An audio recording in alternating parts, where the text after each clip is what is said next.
Oh, masa ada mall ini, oh. Ada super kan?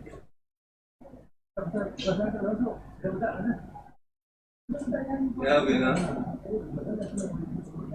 Ya, bukan apa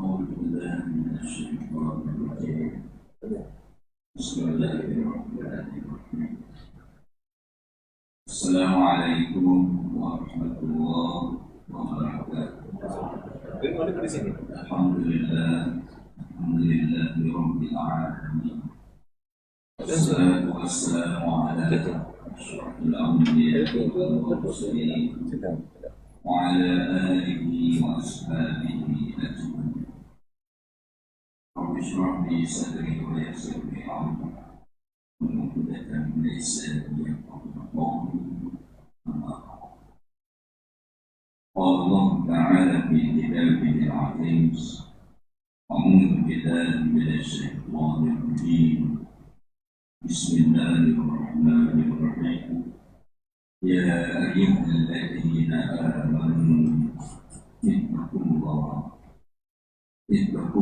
حق تقاته ولا تموتن إلا وأنتم مسلمون صدق الله العظيم.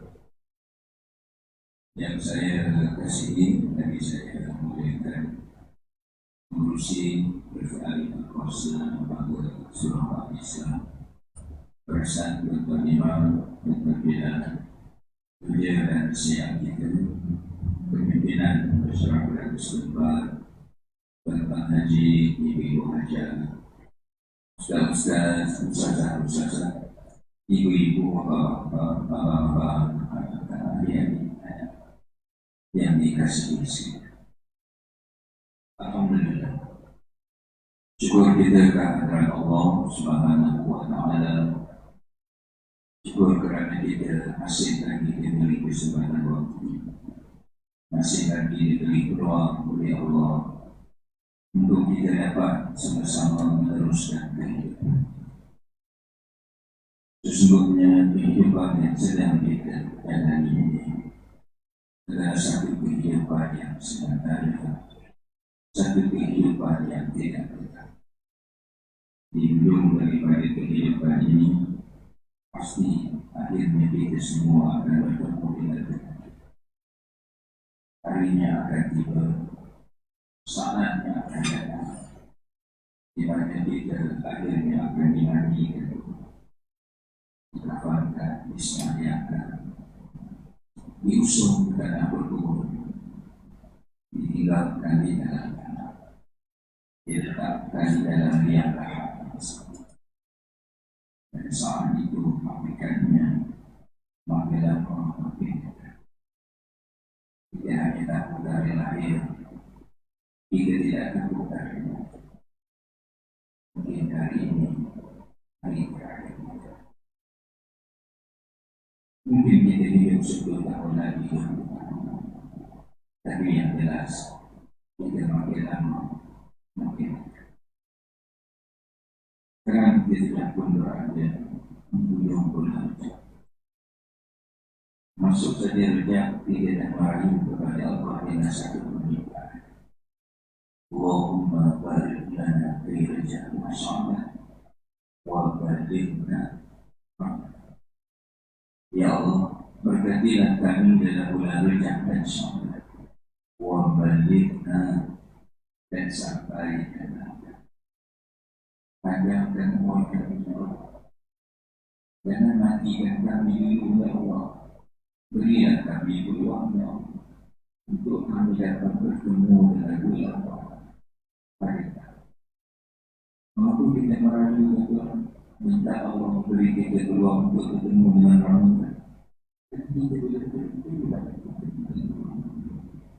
kita tak tahu dari hati, kita hanya tahu dari hati.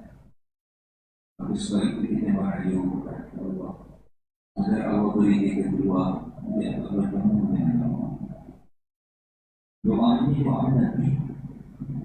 Bila Nabi sendiri merayu kepada Allah untuk bertemu dengan bulan Ramadan, bermakna Nabi pun datang kalimat ini. Kemudian sama-sama kita melihat bahawa keberadaan kita di atas dunia ini adalah keberadaan yang sangat penting untuk kita manfaatkan yang sebaik-baik dalam rangka untuk menadainya kita. Ramadan yang Allah datangkan nanti adalah satu bulan penting, di mana tujuannya adalah untuk membetulkan bakti hayat. Selama 30 hari kita dididik di Caribbean dan madrasah Ramadan untuk bantu kita menjadi hamba-hamba Allah yang sebenar yang benar-benar bertakwa. Semoga Allah beri kita kekuatan kemampuan untuk kita dapat bertemu dengan Ramadan dan Ramadan yang diperlukan membetulkan bagian. Dan usaha untuk itu perlu kita lakukan dari derajat lagi. Bila kita mohon merayu untuk bertemu Ramadan, maka persiapkan diri kita perlu kita lakukan dari derajat lagi. Diteruskan dengan sahabat dan akhirnya bila masuk Ramadan, kita sudah bersedia untuk memberi perhatian untuk kita dididik di tarbiyah untuk menjadi Allah yang berhak. Ta'ala tahu. Semoga Allah kita kekuatan kepada amin. Ya Rabbana. Jadi dengan semangat itu insyaAllah kita akan teruskan siri kuliah kita ini. Saya tak mesti sama ini kuliah kita terakhir sebelum masuk Ramadan akan kita sempat. Apapun bagi yang sama-sama kita teruskan kuliah ini dan mari kita mulakan dengan surah Al-Fatihah dan kita hadiah dan kepada Nabi besar Nabi kita Muhammad sallallahu alaihi wasallam, para sahabat, mereka-mereka yang menuruti sahabat di hari kiamat, tidak ketinggalan kepada kedua ibu dan ayah kita, guru-guru kita, para pemimpin, para pimpinan, para ulama kita, seterusnya kepada umat Islam yang lain, walaupun yang masih hidup maupun yang berkiamat. Khusus kepada pengarang kita, yaitu Al-Bagian Ustaz Dr. Syamsul Muhammad Nur Abrizahul.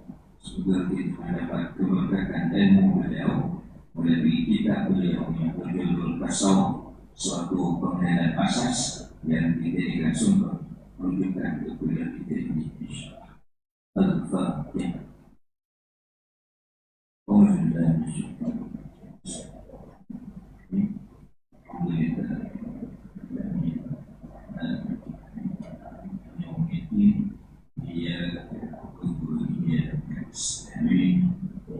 صراط المستقيم صراط الذين أنعمت عليهم غير المغضوب عليهم ولا الضالين. Baik, teman-teman, mari sama-sama kita melihat kita dan kalau ikut melibatkan saya ini tidak saya menjadi orang ada inklusi langsung.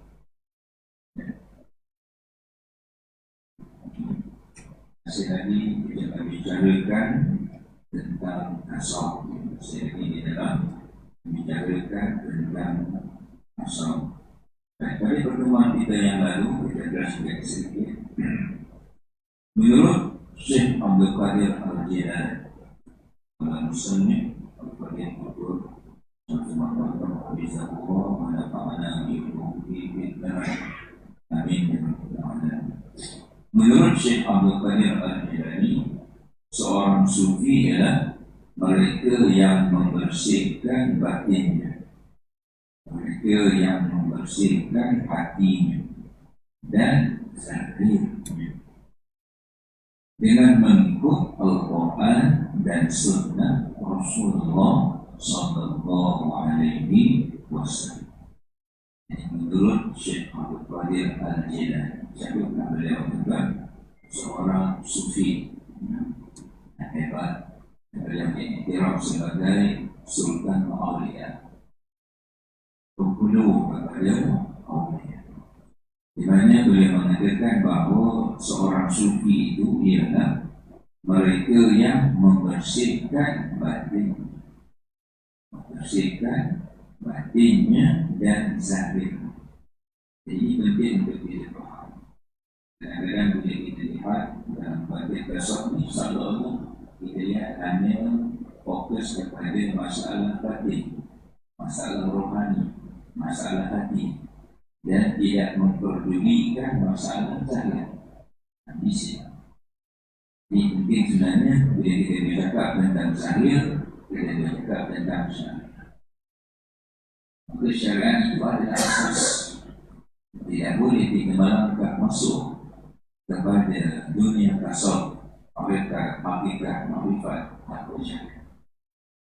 Kalau ini kita lihat apabila berlakunya kekeliruan di dalam hal yang sedemikian, maka kadang-kadang kita terdengar bunyi suara-suara ini tak banyak salah. Kita tahu sampai hakikat, makrifat dan tinggi sebenarnya pun tak baik. Pakai niat saja. Ini sudah. Di syariat itu asas. Maknanya penting bila kita lihat dan bercakap tentang tasawuf, kita memberi tasawuf menekankan kepada dua isu. Bukan hanya masalah penting, bahkan zahir. Zahir itu adalah asas. Dalam bila cakap zahir, dia berkaitan dengan syariat. Dan juga berkaitan dengan dunia. Bukan maknanya bila bertasawuf tinggalkan dunia. Tak perlu lagi dunia. Kalau pergi tak payah pergi dah. Menyaga tak payah menyaga dah. Duduk bersuduk saja. Duduk dalam permusuhan saja. Tinggalkan dunia. Tak kisah anak isteri. Jadi kita perlu lihat bahawa tasawuf sebenarnya mendidik kita untuk memperseimbangkan elemen zahir yang juga kadang-kadang kita lihat dalam masalah ini, masyarakat kita ada yang fokus kepada zahir sahaja pula. Zahir sahaja, syariat sahaja, akan mengabaikan batin, mengabaikan hati. Sedangkan syariat zahir adalah ayat-ayat kepada rohaniat, kepada hati itu hakikat, roh itu hakikat sebenarnya. Zahir ini hanyalah ayat-ayat, hanyalah sadar, ibarat burung dan sadar. Kiranya orang hanya menjaga sadar. Sadar dihiasi dengan berbagai perhiasan. Tidak akan dengan mungkin emas batu permata bagi yang kaya. Dan itu dalam sadar tak dijaga. Betul. Orang dalam sadar itu berlebihan. Diberi makan, diberi minum. Jadi apalah artinya sadar yang ada. Dan burung tak dijaga. Burung itu akan mati. Jadi sadar ini adalah sadar. Hakikatnya adalah yang ada, itu rohnya. Kepenting bila kita bertasawuf, bukan hanya melihat sadar pula, dan juga perlu memberi perhatian kepada burung dalam sadar, itu roh. Dan hakikatnya sadar akan rosak, sadar akan binasa. Bila kita mati, sadar akan hancur lima kali. Biasa kita roh teruskan perjalanan. Dan penting kita lihat menurut Syekh Al-Jalani yang berasaskan kepada Al-Quran dan Sunnah. Bila bukan bermakna bila kita bertasawuf ini bertolak belakang daripada dua asas ini. Dari suara-suara sumpah yang membinakan ilmu. Dalam Nabi mana ada tasawuf, dalam mana ada jabat, mana ada tauhid, mana ada sifat 20, mana ada mahmudah semua. Ini sudah datang kemudian, ini bina. Itu yang datang kemudian ini bukan direk-rek, bukan direk-rek. Begitu itu yang sadarannya dalam situ Al-Quran dan Sunnah. Apa yang ada sama Nabi adalah ajaran tauhid, ajaran fiqh, ajaran tasawuf. Para sahabat derek mendapat ajaran itu daripada Nabi. Tetapi ulama-ulama melihat bagaimana keadaan umat Nabi zaman yang jauh daripada Nabi. Sahabat jelas nak berwudu terus tengok macam mana cara Nabi berwudu.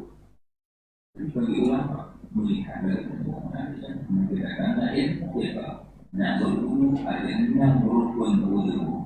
Pertama apa, kedua apa. Sama sahabat tidak begitu. Bagi belajar itu direct kepada Nabi melihat bagaimana cara Nabi berwudu. Itu juga dengan tauhid.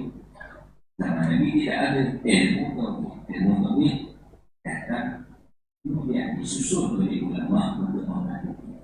Itu juga di tasawuf ada satu ilmu sandarannya ada sunnah Rasulullah.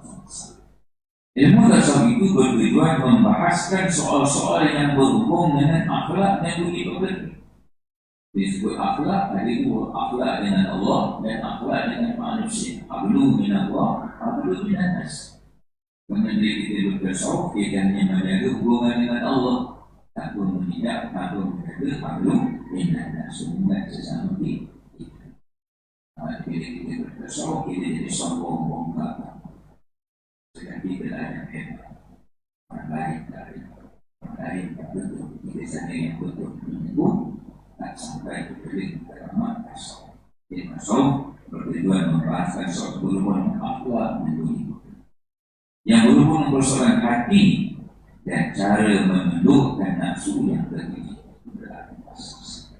Namun untuk menundukkan hati, bentuk hati, menjaga hati, supaya hati selamat daripada penyakit hati. Itu sifat-sifat masuk.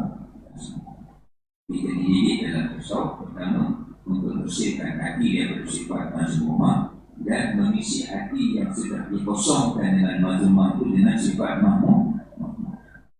Dengan cara bagaimana? Menundukkan nafsu. Menundukkan nafsu. Nafsu yang mana? Nafsu yang terbenci. Nafsu ini juga ada tingkatnya. Kita bukan disuruh untuk buang nafsu.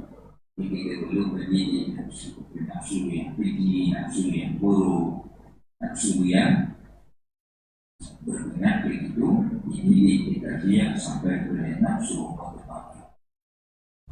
Jadi kita imam saja. Ya ayat Nabi jadi Allah kita masuk pada dua yang akan masuk dan surga.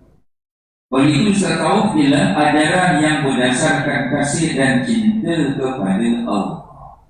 Asas tasawuf adalah untuk sampai kepada kasih cinta yang hakiki. Hati kita, dalam hati kita ada cinta yang sebenar, ada kasih yang sebenar, yaitu Allah. Tidak ada kasih pada dunia, tidak ada cinta pada manusia.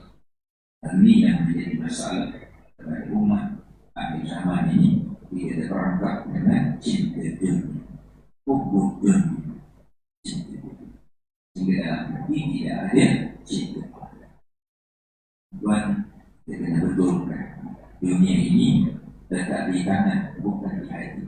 Dunia perlu ditakbir, perlu dididik, perlu di-manage, diurus sebagai khalifah. Tapi hati letakkan cinta pada akhirat, cinta kepada Allah dan membuahkan akhlak dan adab yang terpuji dengan hubungan sesama manusia. Matlamat kita adalah Allah tujuan, tapi antara kita dengan Allah, Allah letak berbagai alat, berbagai tools, berbagai wasilah, berbagai mekanisme, berbagai asbab. Contoh kita sebagai suami, kita nak dapat Allah. Apakah asbab yang Allah letakkan untuk kita dapat Allah? Isteri. Esok di akhirat berperang dengan suami, dia akan dicampakkan dalam neraka. Kerana apa? Kerana tidak mendidik isteri, tidak menjaga isteri, tidak membentuk isteri menjadi isteri yang soleh. Jadi kita kena faham, walaupun kita akan bertasawuf, mereka diberi Allah dan sampai kita lupa permainan akan menjawab kita terhadap isteri. Orang-orang yang berani mendekatkan kepada Allah mengabaikan tidak ada karunia untuk isteri, tetapi berlebihan. Dia bertani dan dia hatinya. Sebab itu perlu kita lihat untuk kita mendapat Allah. Penting untuk kita melihat asbab yang Allah letakkan. Sebagai suami, isteri adalah asbab yang berbeza. Itu juga isteri. Para isteri kena faham suami adalah asbab untuk dapat Allah. Mana mungkin sampai kepada Allah kalau isteri ada isteri yang soleh, isteri yang baik kepada suami. Sebagai anak, kita ada ibu, kita ada ayah. Maka nanti untuk sampai kepada Allah, kita kena faham ibu ayah adalah asbab untuk kita sampai. Kerana dia tidak di akhirat anak-anak yang dicampakkan dalam neraka, kerana anak-anak tidak menjadi anak yang baik. Jadi kita kiaskan dalam kehidupan kita. Bekerja sebagai jiran, sebagai ketua, pemimpin, kita ada peranan dan kita berkosong, bermakna kita hanya fokus kepada Abdul Minallah. Kita melihat Abdul Minallah jadi asbab untuk kita sampai. Membuahkan akhlak dan adab yang terpuji dalam hubungan bersama manusia, atau yang lebih khusus daripada itu hubungan dengan Allah. Berkata Al-Jili At-Tauhid mujibun yujibul iman, faman la iman lahu fala tauhid lahu, wal iman mujibun yujibul syariah, faman la syari'ata lahu fala iman lahu wala tauhid. والشريعة موجبة توجب الآداب، فمن لا آداب له لا شريعة له ولا إيمان ولا توحيد. Bahawa tauhid itu diwajibkan oleh iman. Sesiapa yang tidak beriman maka dia tidak bertauhid. Dan iman itu wajib kerana ia diwajibkan oleh syariat. Maka apabila seseorang itu tidak bersyariat, maka dia tidak beriman dan bertauhid. Dan syariat itu wajib kerana ia diwajibkan oleh adab. Maka apabila seseorang itu tidak beradab, maka dia tidak bersyariat, tidak beriman dan tidak bertauhid. Ini keterikatan perkara-perkara asas ini. Bagi kita bukan maknanya bila kita belajar tauhid, fiqh, tasawuf, itu bukan kita lihat secara terpisah. Belajar dia maupun terpisah, tapi dalam penghayatan ia perlu kita integrasikan. Macam solat. Bila kita belajar solat, misalnya ada rukun fi'li, ada rukun qalbi, ada rukun fi'li, qalbi dan rukun qawli. Dia belajar ini terpisah. Tapi dalam penghayatan dia perlu diintegrasikan. Bukan hanya fokus pada fi'li, kemudian qalbi, bukan hanya qawli. Yang qawli mana yang fakih kena betul. Yang akhir itu qawli kena betul, tapi yang kena betul. Qalbi di mana?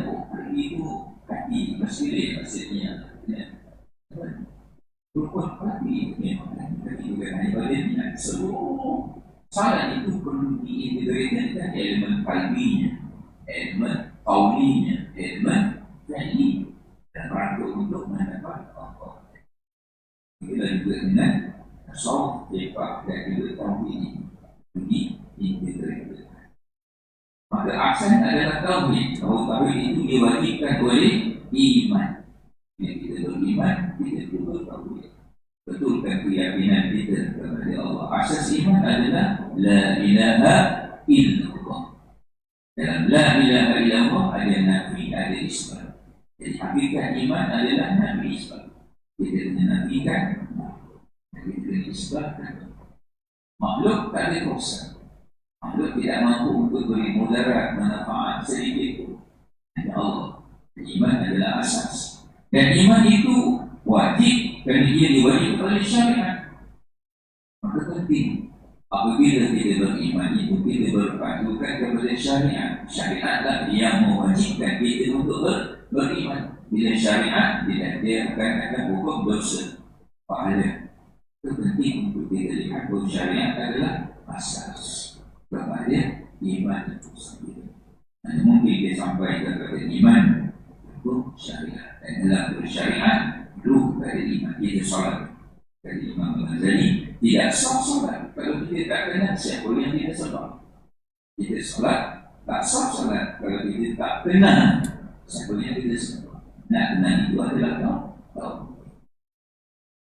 Maka dia tidak beriman, ya, oleh syariat. Maka apabila seorang tidak bersyariat, maka dia tidak beriman dan syariat itu wajib kerana dia diwajibkan oleh adat. Ya, dari asas ada kita dengan Allah sebagai hamba, ada kita sebagai hamba kepada Allah. Penting untuk kita bersyariat dan bertauhid. Maka apabila seorang itu tidak beradat, maka tidak bersyariat, tidak beriman, dan akhirnya tidak bertauhid. Jadi penting ilmu ini kita lihat dalam berasas. Artinya, andai kata kita beribadah tetapi tidak menjadi adab dalam ibadah kita itu, maka sia-sialah ibadah itu. Sia-sia ibadah kita kepada Allah. Dan satu orang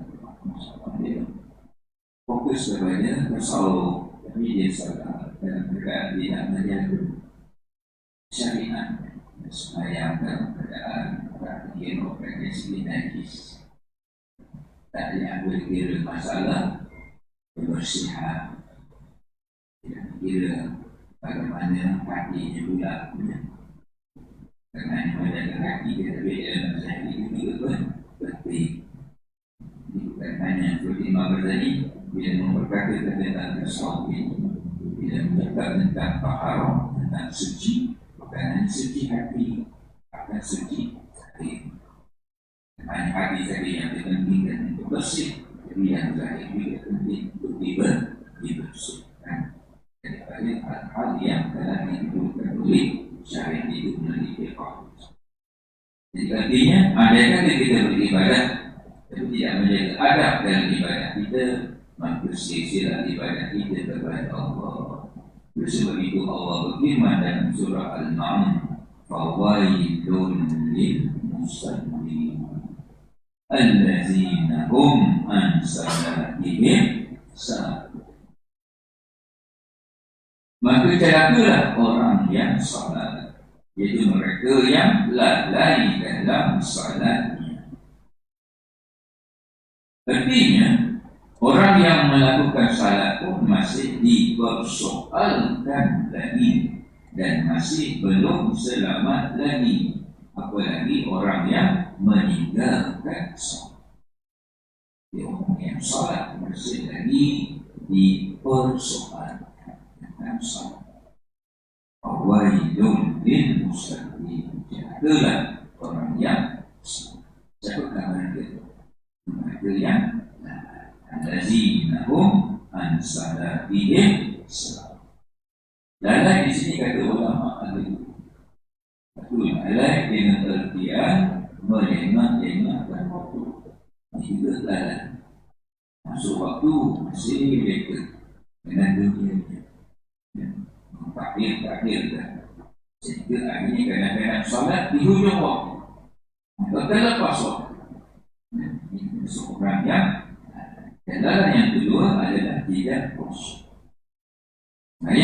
Tapi hati tak benar. Dalam Quran kata aqimis salat li zikri, dirikanlah salat untuk apa? Untuk iman. Bila nak ingat Allah bukan masa niat, bukan masa rukuk, bukan masa sujud, sepanjang salat. Ini senantiasa ada connection dengan Allah. Di situ letaknya orang Allah. Di situ letaknya masyarakat. Di situ letaknya ihsan. Apa itu ihsan? Anta budallah ka'annaka tarahu fa'ilat takun tarahu fa'innahu yara. Kamu salah, kamu nampak Allah. Kamu rasa Allah lihat. Bila kita tak rasa Allah lihat, maka di situ letaknya. Ini dari kami ilmu dan saya merasakan bila kita sedar paling dulu rasa Allah nampak, Allah nampak di roh kita sendiri, rasa Allah dengar aku yang hidup dalam dan ini adalah Orang yang salat tidak menjaga adabnya dalam salat itu, umpama orang sedang menghadap raja, tapi sambil bercakap pinggang menunjukkan kesombongannya terhadap raja. Bukan saja dia akan dimarahi, bahkan mungkin akan dihukum dengan hukuman bunuh kerana biadabnya dengan raja. Bagaimana keagaknya dengan Allah Subhanahu wa Ta'ala, Tuhan yang telah memberikan segala-galanya yang kita perlukan apakah wajar bagi kita berlaku biadab dengan konteks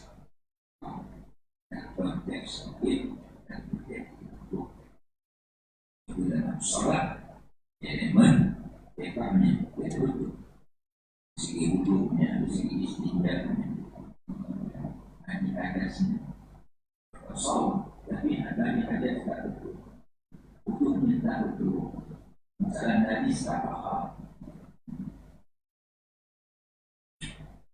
Tuan saya betul hospital 10 hari di hospital.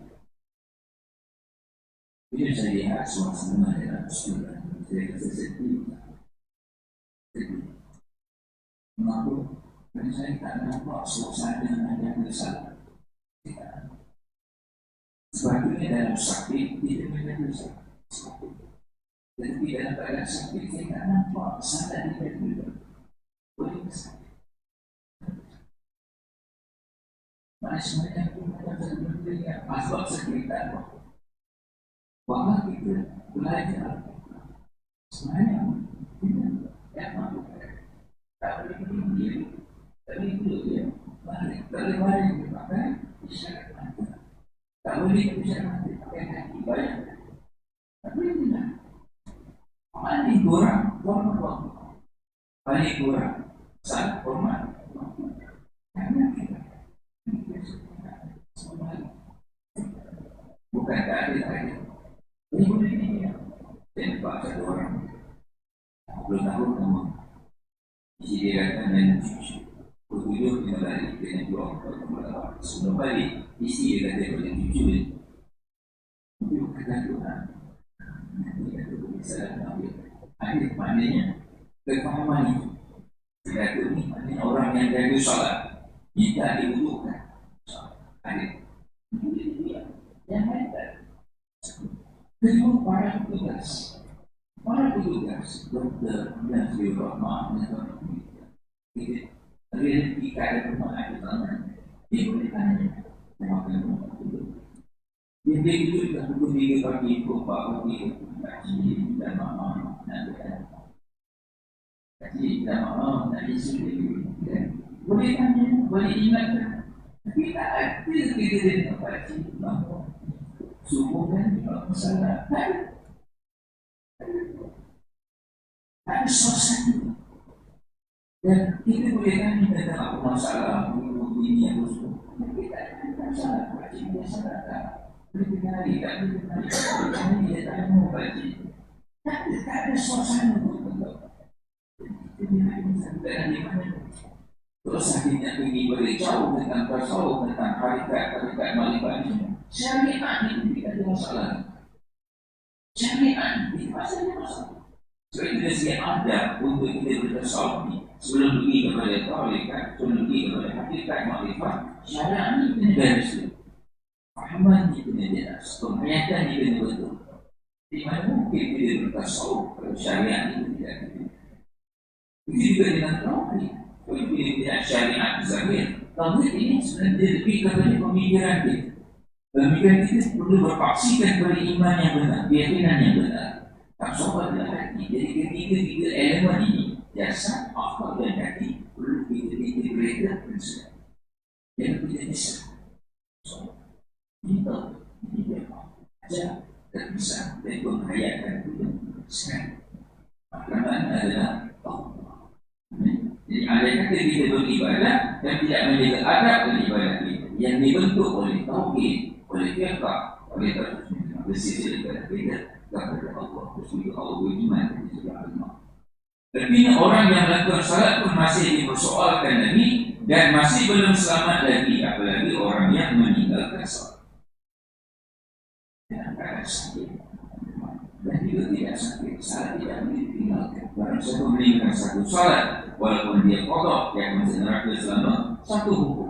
Satu hukum 80 tahun akhir, satu hari akhir 1040 orang yang salat yang tidak menjaga adabnya dalam diri itu umpama orang yang sedang menghadap raja tapi sambil bercakap pinggang menunjukkan kesombongan dia tidak jaga adab.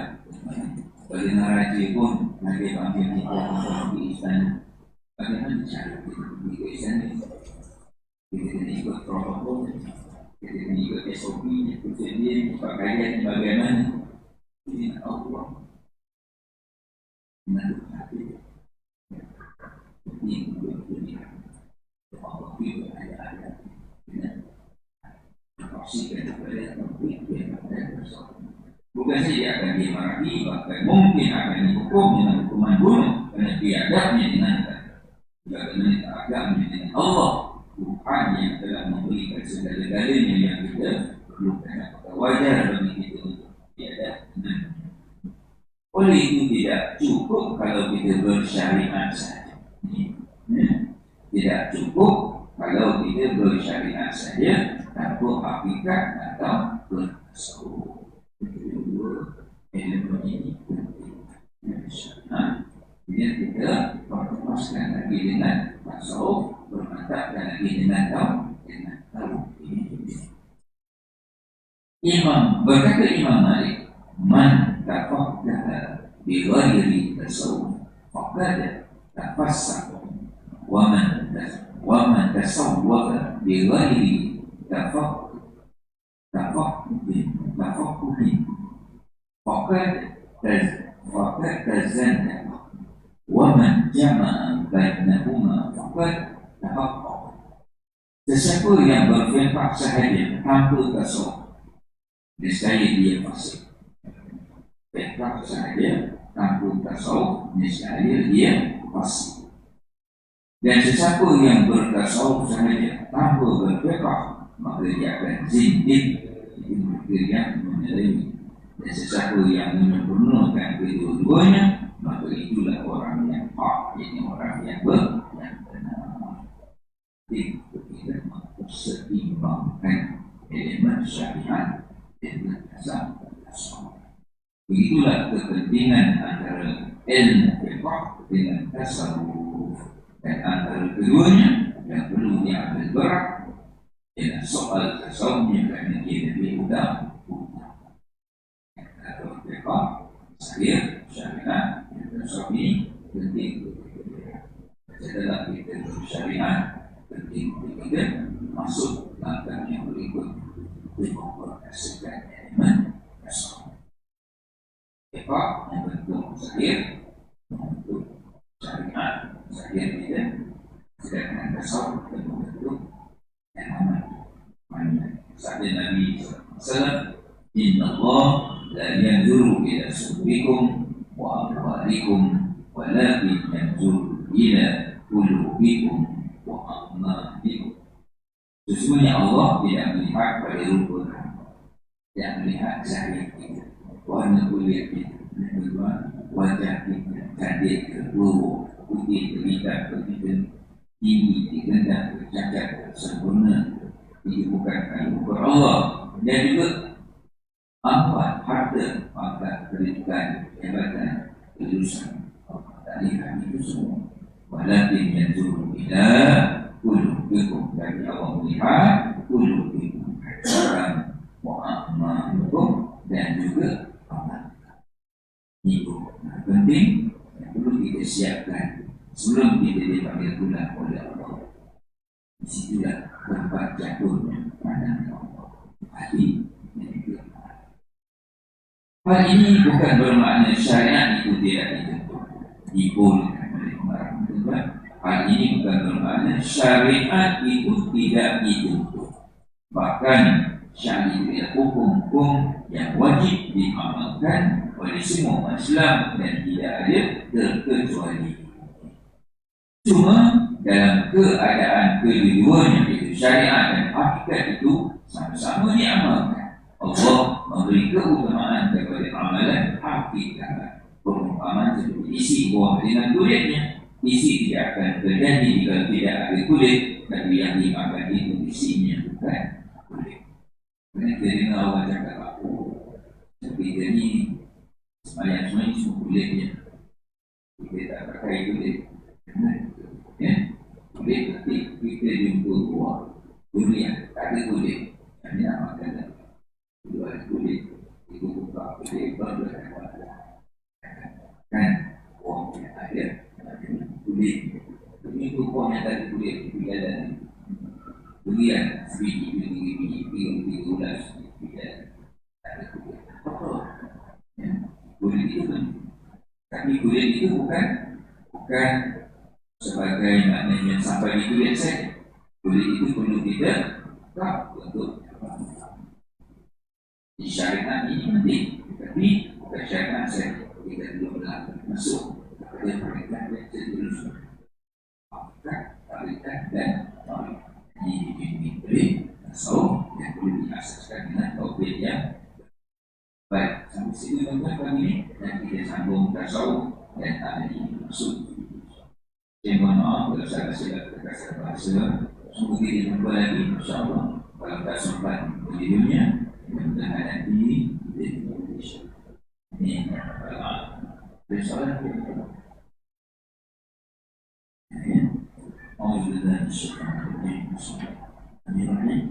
Alhamdulillah Rabbil Alamin.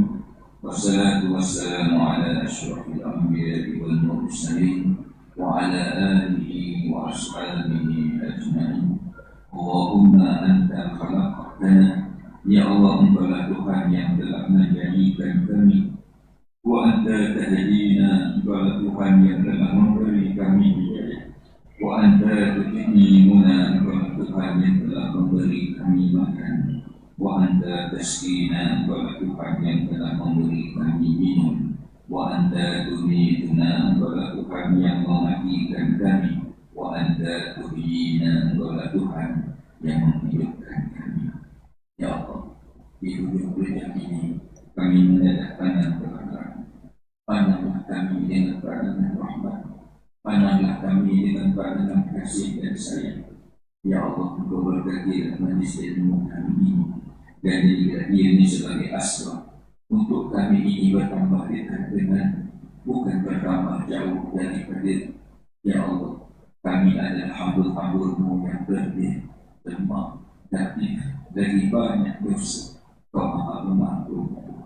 Ampunilah dosa-dosa kami, kuatkanlah iman kami, hidupilah kami jalan yang benar dan lurus. Masukkanlah kami ini, Allah, dalam golongan orang-orang yang saleh, dalam golongan orang-orang yang saleh, dalam golongan insan-insan yang bertakwa, dalam golongan insan-insan yang berjaya di dunia yang sebentar ini, berjaya di kubur, berjaya di padang mahsyar, berjaya di titian sirat, hingga ke syurga kami dengan semua.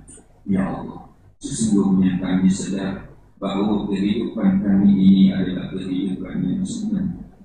Akan datang satu hari, akan datang satu saat, kami pasti akan berpisah dengan anak-anak yang kami sayang.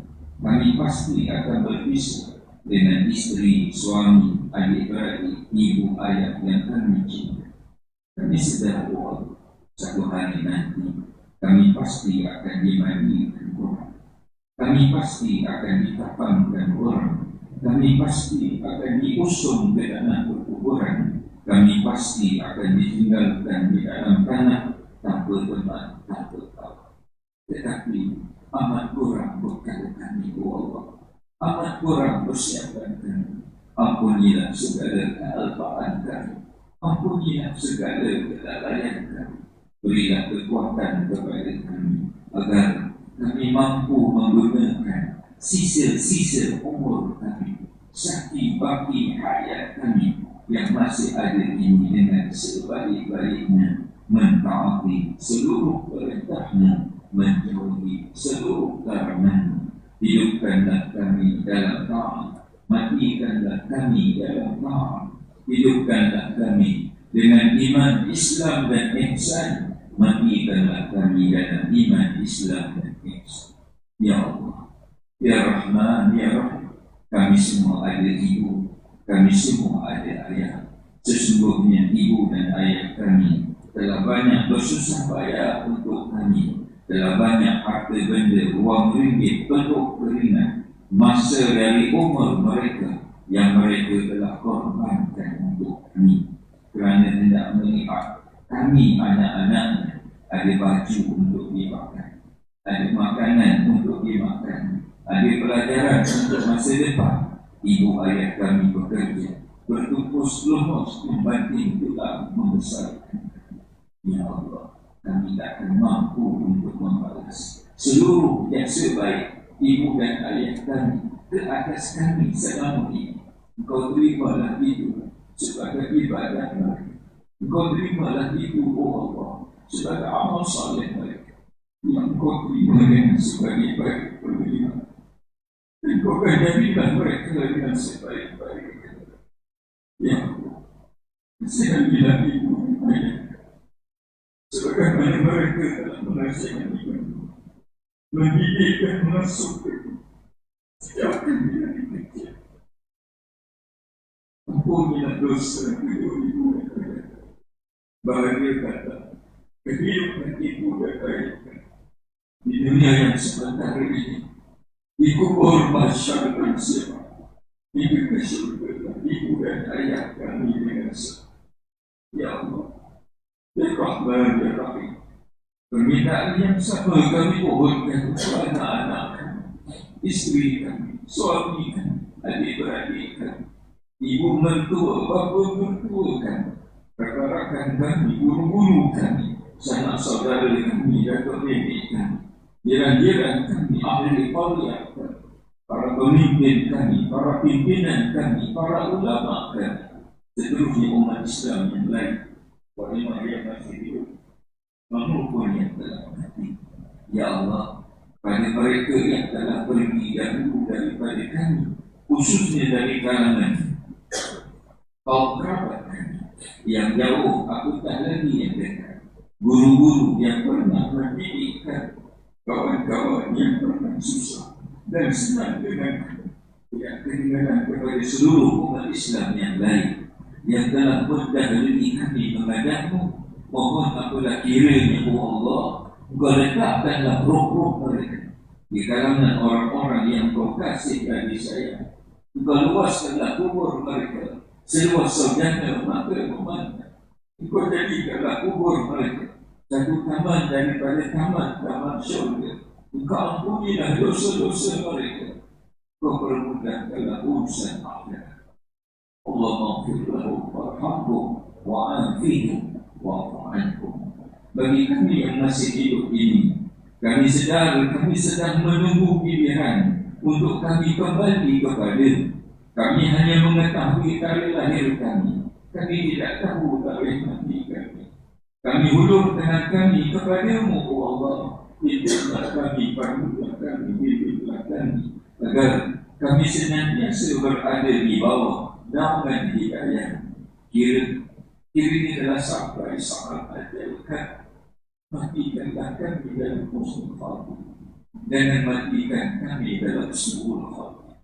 Ya Allah, kami tak pandai berdoa. Kiranya ada di antara kami ini yang sakit, mohon Kau sembuhkan sakitnya. Jika ada di antara kami ini yang punya masalah, mohon Kau permudahkanlah jalan-jalan penyelesaian. Jika ada di antara kami ini yang punya hajat, mohon Kau kabulkanlah akan hajat-hajat. Ya Allah, kabulkanlah segala harapan-harapan kami, segala cita-cita kami, segala kehendak dan doa-doa kami.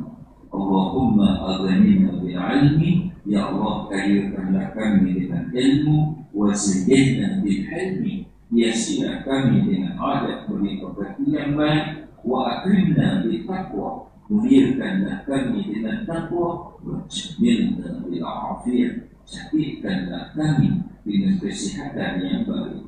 Rabbana atina fid dunya hasanah, ya Allah, kurniakanlah kepada kami kehidupan yang baik di dunia ini, kehidupan yang dengannya menyebabkan kami senantiasa bertambah dekat denganmu, bukan bertambah jauh daripadamu. Wa fil akhirati hasanah, yang kehidupan yang baik di akhirat nanti. Wa qina azaban nar, dan jauhilah kami daripada azab api neraka-Mu yang pedih. Allahumma barik lana fi Rajab wa Sya'ban. Ya Allah, berkatilah kami dalam bulan Rajab dan Sya'ban, wa ballighna Ramadan. Mohon ampunlah diri-Mu, ya Allah, Engkau panjangkanlah umur kami, berilah kami peluang untuk kami dapat bertemu dengan bulan Ramadan pada tahun ini. Rabbana taqabbal minna du'ana innaka antas sami'ul alim, walhamdulillahi rabbil alamin. Sekian, wabillahi taufiq wal hidayah. Assalamualaikum warahmatullahi wabarakatuh.